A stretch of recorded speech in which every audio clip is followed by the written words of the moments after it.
Hi అండి, welcome to my channel. మీరందరూ బాగున్నారా అండి? నేనైతే చాలా బాగున్నాను. మీరందరూ కూడా బాగుండాలని మనస్ఫూర్తిగా కోరుకుంటున్నానండి. ఈరోజు రెసిపీ వచ్చేసి ఎంతో టేస్టీ అయిన ఆనపకాయ పులుసు అనమాట అండి. చాలా బాగుంటుంది. ఒక్కసారి ట్రై చేశారంటే మీ అందరికీ ఫేవరెట్ అయితే అయిపోతుంది అనమాట అండి. అంత బాగుంటుందండి. ముందుగా మనం ఆనపకాయ అయితే తీసి తెచ్చుకోవాలన్నమాట అండి. నేను వచ్చేసి ఆనపకాయ అయితే తీసుకున్నాను, కానీ సగం పాటు అయితే మొన్న రీసెంట్గా సాంబార్ అయితే పెట్టేశాను. ఈ మిగిలిన పాటుతో ఈరోజు అయితే పులుసు ప్రిపేర్ చేస్తానండి. ఎలా ప్రిపేర్ చేయాలో ఏంటో చూపిస్తానండి. ముందుగా ఆనపకాయకి ఇలా పీల్ అయితే తీసేసుకోవాలన్నమాట అండి. ఈ ఆనపకాయ వచ్చేసి మనకి లేతగా ఉన్న ఆనపకాయ తీసుకుంటే చాలా బాగుంటుంది. కొంచెం గింజ కట్టిన ఆనపకాయ తీసుకున్నారంటే మనకి కుక్ అవ్వడానికి కొంచెం టైం పడుతుంది అనమాట అండి. ఇలా లేత ఆనపకాయ తీసుకుంటే కర్రీ అయితే చాలా టేస్టీగా అయితే ఉంటుంది అనమాట అండి. చూసారు కదా, ఇలా శుభ్రంగా నీట్గా పీల్ అయితే తీసేసుకున్న తర్వాత ఇలా గింజల పాటు కూడా తీసేసుకుంటున్నానండి. మీకు ఒకవేళ ఈ గింజల పాటు కూడా ఇష్టమైతే కనుక వేసుకోండి. మాకైతే పిల్లలు తినరు కాబట్టి మేమైతే తీసేస్తున్నాము. చూసారు కదా, ఇదే విధంగా మొత్తం గింజల పాటు అంతా కూడా నీట్గా తీసేసుకోవాలన్నమాట అండి. ఇలా ఈ విధంగా చేసుకున్న తర్వాత ఒకసారి అయితే శుభ్రంగా కడిగేసుకోవాలండి. ఇలా వాటర్లో వేసుకుని ఒకసారి శుభ్రంగా కడిగేసుకున్న తర్వాత ఇప్పుడు మనం చిన్న చిన్న ముక్కల్లాగా కట్ చేసుకోవాలండి. మరీ చిన్నగా కాదు, మరీ పెద్దగా కాకుండా మీడియంగా కట్ చేసుకుంటే చాలా బాగుంటుంది అనమాట అండి. చూసారు కదా, చూపిస్తున్న విధంగా ఈ సైజులో కట్ చేసుకుంటే కర్రీ అయితే చాలా బాగుంటుందండి.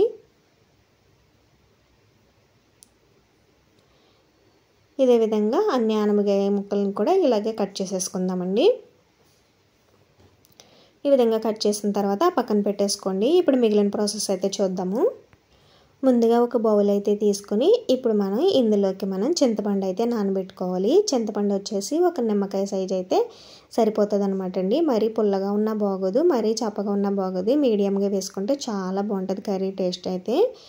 ఈ మాత్రం చింతపండు అయితే పర్ఫెక్ట్గా సరిపోతుందండి. ఇప్పుడు ఈ చింతపండుని శుభ్రంగా కడిగేసి నానబెట్టేసుకుందామండి. ఇప్పుడు స్టవ్ వెలిగించుకుని కడాయి అయితే పెట్టుకుని ఇందులోకి ఒక 2-3 టేబుల్ స్పూన్ల వరకు ఆయిల్ అయితే వేసుకోవాలి. ఈ ఆయిల్ అనేది కాస్త వేడైన తర్వాత ఇప్పుడు ఇందులోకి కొంచెమంత జీలకర్ర, అలాగే కొంచెమంత ఆవాలు, అలాగే కొంచెమంత మెంతులు వేసుకోవాలన్నమాట అండి. ఇవన్నీ వేసిన తర్వాత ఇప్పుడు కొంచెమంత కరివేపాకు కూడా వేసుకుని ఒకసారి బాగా కలుపుకొని మంచిగా ఫ్రై చేసుకోవాలండి. మనకి తాలింపు అనేది మాడిపోకుండా మంచిగా దగ్గరుండి చూసుకోవాలి. చూసారు కదా, ఈ విధంగా ఫ్రై అయిన తర్వాత ఇప్పుడు ఇందులోకి చిన్నగా కట్ చేసిన ఉల్లిపాయ ముక్కలు, పచ్చిమిరకాయ ముక్కలు వేసుకోవాలన్నమాట అండి. ఉల్లిపాయలు వచ్చేసి మీడియం సైజు ఉల్లిపాయలు 3 అయితే తీసుకున్నానండి నేను. పచ్చిమిర్చి వచ్చేసి 1 తీసుకున్నాను అనమాట. ఇలా ఇవన్నీ వేసిన తర్వాత ఒకసారి బాగా కలుపుకొని ఇప్పుడు ఇందులోకి కొంచెమంత సాల్ట్ అయితే వేసుకోవాలండి. సాల్ట్ వేసుకోవడం వల్ల మనకి ఆనియన్స్ అనేవి తొందరగా ఫ్రై అవుతాయి అన్నమాట అండి. ఇలా సాల్ట్ వేసుకున్న తర్వాత ఒకసారి బాగా కలుపుకోవాలి. ఈ విధంగా బాగా కలుపుకున్న తర్వాత మనకి ఈ ఆనియన్స్ అనేవి మంచి బంగారు రంగు వచ్చేటంత వరకు కూడా మంచిగా ఫ్రై చేసుకోవాలి. చూసారు కదా, ఈ విధంగా ఫ్రై అవుతే సరిపోతుంది అనమాట అండి. ఈ విధంగా ఫ్రై అయిన తర్వాత ఇప్పుడు ఇందులోకి చూసారు కదండి, ఉల్లిపాయ ముక్కలు అనేవి మనకి మంచిగా ఈ విధంగా బాగా ఫ్రై అయిన తర్వాత ఇప్పుడు ఇందులోకి కట్ చేసి పక్కన పెట్టుకున్న ఆనపకాయ ముక్కలు అయితే వేసుకోవాలండి. ఇలా ఆనపకాయ ముక్కలు వేసేసుకున్న తర్వాత మంచిగా ఒకసారి బాగా కలుపుకోవాలన్నమాట అండి. ఈ విధంగా బాగా కలిపేసుకున్న తర్వాత మనకి ఆనపకాయలోంచి వాటర్ అయితే రావడం స్టార్ట్ అవుతాయి అన్నమాట అండి. అప్పటి వరకు మూత పెట్టేసి ఉడికించుకోవాలి. మధ్య మధ్యలో చూసుకుంటూ ఉండాలండి, లేదంటే మనకి మాడిపోయే ఛాన్సెస్ ఎక్కువగా ఉంటాయి అన్నమాట. ఇప్పుడు కాసేపటి తర్వాత మూత తీసి చూద్దామండి. చూసారు కదా, మనకి ఆనపకాయ అనేది మంచిగా కుక్ అయిపోయింది కదండి. కలర్ కూడా చేంజ్ అయింది కదండి. ఈ విధంగా బాగా మగ్గిన తర్వాత ఇప్పుడు ఒకసారి బాగా కలిపేసుకుని ఇప్పుడు ఇందులోకి చూసారు కదా, ఈ విధంగా మంచిగా బాగా కలిపేసుకున్న తర్వాత ఇప్పుడు ఇందులోకి కొంచెం అంత పసుపు అయితే వేసుకోవాలండి. అలాగే ఒక 1 టేబుల్ స్పూన్ కారం కూడా వేసుకోవాలండి. మీరు తినే కారానికి తగ్గట్టుగా అయితే కారం అయితే యాడ్ చేసుకోండి. నేనైతే 1 టేబుల్ స్పూన్ మాత్రమే వేసుకున్నాను. ఇలా కారం కూడా వేసుకున్న తర్వాత మంచిగా ఒకసారి బాగా కలుపుకోవాలన్నమాట అండి. ఈ విధంగా మంచిగా బాగా కలిపేసుకున్న తర్వాత ఇప్పుడు ఇందులోకి మనం రుచికి సరిపడినంత సాల్ట్ అయితే యాడ్ చేసుకోవాలండి. ఇలా సాల్ట్ కూడా వేసేసుకున్న తర్వాత మంచిగా ఒకసారి బాగా కలిపేసుకోవాలండి. ఈ విధంగా మంచిగా బాగా కలిపేసుకున్న తర్వాత ఇప్పుడు ఇందులోకి మనం చింతపండు గుజ్జు అయితే వేయకూడదండి. వాటర్ వేసుకోవాలి ముందుగానే. కొంచెం వాటర్ అయితే వేసుకొని వాటర్లో ఉడికించుకోవాలన్నమాట అండి ఈ ఆనపకాయ ముక్కల్ని. ముందే మనం చింతపండు గుజ్జు అయితే వేసామంటే ఆనపకాయ అయితే కుక్ అవ్వదన్నమాట అండి. ఒక్కొక్క ఆనపకాయ ముదరగా ఉంటుంది, ఒక్కొక్క ఆనపకాయ లేతగా ఉంటుంది కదండి. చూసుకొని వేసుకోవాలి. అందుకని ఇలా వాటర్ వేసి కుక్ చేసుకున్నారంటే ఈవెన్గా మంచిగా కుక్ అయిపోతుంది అనమాట అండి.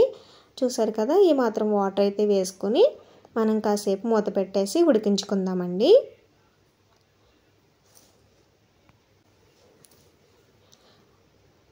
ఇలా మధ్య మధ్యలో చూసుకుంటూ కలుపుకుంటూ ఉండాలండి, లేదంటే మనకి అడుగు పట్టేస్తుంది అనమాట.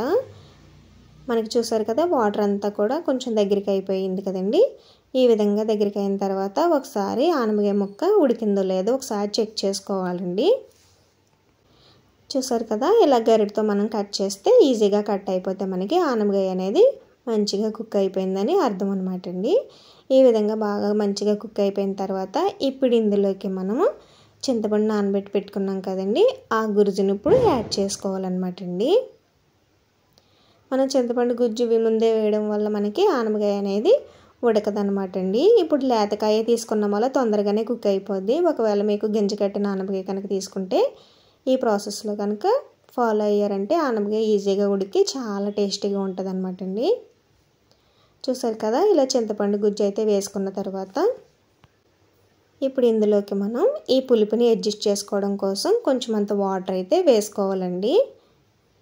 కర్రీ అనేది మనకి ఎక్కువ పుల్లగా ఉన్నా బాగోదండి, అందుకనేసి సమానంగా ఉంటే చాలా బాగుంటుంది టేస్ట్ అయితేని. ఇలా వాటర్ వేసుకున్న తర్వాత ఇప్పుడు ఇందులోకి కొంచెం అంత బెల్లం కూడా వేసుకున్నారంటే టేస్ట్ అయితే చాలా అంటే చాలా బాగుంటుంది అనమాట అండి.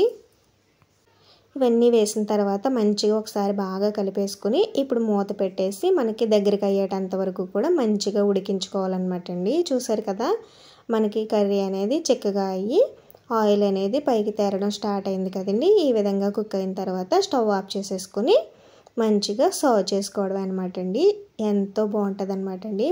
మీకు కావాలనుకుంటే ఎగ్స్ కూడా వేసి చేసుకోవచ్చు అనమాట అండి. చూసారు కదండి, ఎంతో టేస్టీ అయిన ఆనపకాయ పులుసు అయితే చాలా అంటే చాలా బాగుంటుంది. ఈ విధంగా ఒకసారి తప్పకుండా ట్రై చేయండి. టేస్ట్ అయితే సూపర్ ఉంటుంది అనమాట. మీకు ఎగ్స్ కూడా వేసుకోవచ్చండి కావాలనుకుంటే. ఒకసారి తప్పకుండా ట్రై చేసి ఎలా ఉందో కామెంట్లో చెప్పండి. Bye bye.